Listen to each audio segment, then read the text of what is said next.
Hey guys, this is MTG Stuff, and today we are going to be taking a look at some of the awesome Fate Reforged spoiled cards. This isn't going to be a full spoiler of all the cards in Fate Reforged right now. This is just going to be the Mythics. We're going to take a look at the really awesome Mythics, all the Mythics right now that have been spoiled so far. I think all of them have been spoiled. Right now they're just going over the commons and uncommons. But I'm gonna start off with the card Soulfire Grandmaster. We're gonna go through all the cards in color. So starting off with white. So this card Soulfire Grandmaster. This card is pretty good. It's not amazing. It's probably not gonna be any play in standard. But it's 2 mana, 1 colorless, 1 white for a 2/2 with lifelink. And instants and sorcery spells you control have lifelink, and then you can pay 2 colorless mana and 2 hybrid mana, or however you call it, for a blue and a red. And then the next time you cast an instant or sorcery from your hand this turn, put that card into your hand instead of your graveyard as it resolves. So this card is really cool. It's probably a really good draft card, mostly because of the lifelink effect. But getting spells back is definitely good. You could get back a spell that has X in it, and then deal another X damage. That's always good. Burn spells this is really good with burn spells because you gain that much life and then you can return it back. Monastery Mentor. 2 colorless, 1 white for a 2/2 with prowess, and whenever you cast a non-creature spell, put a 1/1 white monk creature token onto the battlefield with prowess. This card is amazing, and it seems really cool, especially in limited play. This is going to be awesome. It might see some play in like the Jeskai Wins deck, because if the opponent blows up all your flyers, at least you got like an army of prowess tokens. That can help you win. But this card is really good. I was actually thinking of before the spoilers came out. I was like, there should really be a Jeskai card that produces 1/1 tokens with prowess. I just kept on thinking in my head that should be a thing, but now they have it. So this is really awesome. Now we're gonna take a look at the blue Mythics. Torrent Element. This card seems really good. So it's 5 mana, 4 colorless, 1 blue for a flyer. That's a 3/5. That's pretty good. And when it attacks, tap all creatures defending player controls. This effect is already good, but wait, there is more. You can pay 3 colorless and 2 hybrid mana. This is a soul type card, by the way. To pay either black or green, and you can return this card onto the battlefield from exile, tapped. So you can only cast this ability as a sorcery, but this is still amazing. And just to keep an eye out to help people who play the CDC Whip deck, or WDC, however you want to call it. This card is so good for the deck because you mill it out with like a CDC, then you get it back with the whip, you exile it from the whip, then you get it back again. This card could see so much play in that deck. And this card I saw, this is probably one of the first spoiled Mythics, Temporal Trespass. This is a delve card. It's a sorcery for 3 blue mana and 8 colorless, but it has delve, and you take an extra turn after this one and exile Temporal Trespass. Now, when I first saw this card, I was like, whoa, this would be so good with Soulfire Grandmaster, because you could bring it back, but then I realized that you had to exile it, which, bummer. But anyways, this card is pretty good. It's not going to see that much play at all, really. Definitely not standard or legacy, limited play, but it's probably going to see play maybe in Commander or Modern, probably not Modern, Legacy probably, I don't really know these formats because I don't play Commander or Legacy, but I can see that because I know right now that the reason why Treasure Cruise foils were so much is because of Legacy play. So I'm guessing that Temporal Trespass is probably going to see some play. So it's a pretty good card. Now we're onto the Black Mythics. So we've got this card is really interesting. Brutal Horde Chief. Now this card works really well with warrior decks. If anyone has built a Mardu or black-white warrior deck, like the event deck, standard event deck for from Khans of Tarkir, it's black-white warriors. This card is really helpful. I'll show it to you. It's 3 colorless, 1 black for 3/3, and whenever a creature you control attacks, defending player loses 1 life and you gain 1 life. This ability is already really good because if you've got a swarm of tokens, you can just swing out and they lose so much life. You gain so much life, and then you give them all lifelink because of like Sorin or something, and then you gain even more life, and it's crazy. And there's even more to this. There's 3 colorless, and you can pay 2 hybrid mana. I like how it's hybrid mana because it's red and white, and if you just have the black-white deck, the black-white warrior deck, this is going to be very helpful because you don't have to pay the red.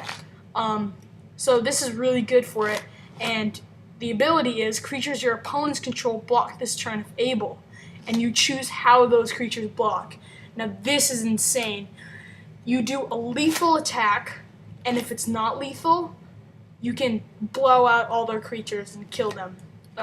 You can cast a spell giving them all death touch, and it's crazy. But this card can see definitely can see play in limited, because I've seen a lot of people play warrior decks in limited. This definitely will see play in a warrior deck totally, because this card is actually a orc warrior, but it's just an amazing card. So now onto red mythics. We've got a Shaman of the Great Hunt. This card is pretty good. 3 colorless, 1 red for a 4/2 with haste. Now the fact that it has 2 toughness is not very good, but it's got these abilities are pretty good. So whenever a creature you control deals combat damage to a player, you put a 1/1 counter on it, so you can already buff up this creature. If you're able to cast this card early and deal combat damage to buff it up so the opponent can't burn it, it's probably really good. And it's also got a ferocious trigger. You pay 2 colorless, 2 hybrid mana, green or blue, and then you draw a card for each creature you control with power 4 or greater. So that's really strong. I could see a lot of maybe not mono green devotion because this is a red card, but a Teamer Monsters deck. This could help so well. You could buff up so many of your creatures. You draw so many cards. It's pretty insane. So now onto green. This is the last one. So we have, this card is really interesting. Warden of the First Tree. Now this is a 1-drop for. This card is insane. It's a 1 green mana for a 1/1. You can pay 1 colorless and 1 hybrid mana, black or white. So this is an Abzan card. And and then when you pay this, Warden of the First Tree becomes a human warrior with base power and toughness 3/3. So turn 3 you can make it a 3/3 basically, or actually turn 2 you can make it a 3/3. That is pretty good. Next we've got 2 colorless, 2 hybrid mana, also black-white. If Warden of the First Tree is a warrior, it becomes a human spirit warrior with trample and lifelink. So early game, you've already got, or not early game, but it's a 3/3 with trample and lifelink. That's pretty good. Plus, with all the other Abzan cards with a bunch of buff up, like Bolster, if you guys heard the ability, you can buff up this creature to make it even bigger. But now here's the last ability that's amazing. 3 colorless, 3 hybrid mana, also black-white again. If Warden of the First Tree is a spirit, put 5 +1/+1 counters on it. Turn 6, you are getting an 8/8 with trample and lifelink. Now you can get mana ramp and you can do these abilities so quickly. This is probably going to see play in like Abzan mid-range decks. First green mythics that was spoiled. So Whisperwood Elemental, 3 colorless, 2 green, for a 4/4. So 5 mana for a 4/4 elemental creature. At the beginning of your end step, manifest the top card of your library. If you do not know what manifest is, it's basically milling the top card, except the card becomes a 2/2 on the battlefield. So it's a morph, basically. And you can flip over the card if it's a creature card. You can flip over the creature card for its mana cost, or its morph cost if it's a morph creature. This is really strong for morph. For like morph decks, this could, this is a really good mechanic for morph decks. But it's also got another ability. Sacrifice Whisperwood Elemental until end of turn. Face up non-token creatures you control gain. When this creature dies, manifest the top card of your library. This is pretty good. You can swing out with all your face-up dudes, and then when the opponent chooses their blockers, you can sacrifice it. Then some of them die, maybe all of them, and you just get more manifest cards. It's not an amazing card, but if anyone who's built a like morph deck, this is going to be very helpful for it, and manifest is a great mechanic for it. And then we've got our last mythic, of course, which was first spoiled. I think the first card was spoiled. This is the first card that's spoiled, but the only planeswalker in this set so far.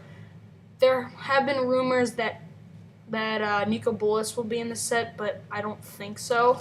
But here are his abilities if you don't know yet. He's 8 colorless mana. That's a lot. But it's colorless, so it's pretty good. But you can get, there are 3 abilities, so +2, Ugin the Spirit Dragon deals 3 damage to target creature or player. And then -X, exile each permanent with converted mana cost X or less that's 1 or more colors. And then the ultimate, -10, you gain 7 life, draw 7 cards, then put up to 7 permanent cards from your hand onto the battlefield. Wow, that is crazy. If you do not know this card, if you do not know Nico Bolas, his abilities are the exact opposite. He deals 7 damage, and then the opponent has to sacrifice 7 permanents and discard 7 cards. So Ugin's basically the opposite. But it sort of makes more sense if Nico Bolas was rainbow, because rainbow and then colorless. But still, it's just an amazing card. It's not gonna see that probably any play in like limited or standard, because I mean the -X ability might be helpful for standard right now because of all these multicolored cards, but and there are like no artifact decks in standard right now. But I doubt he's probably not going to see any play. So thank you guys for watching this video. If you want to see more videos, please check out this channel. If you want to suggest a video to us, please suggest it in the comments below, and subscribe for more fun stuff, for Magic stuff. This is MTG stuff.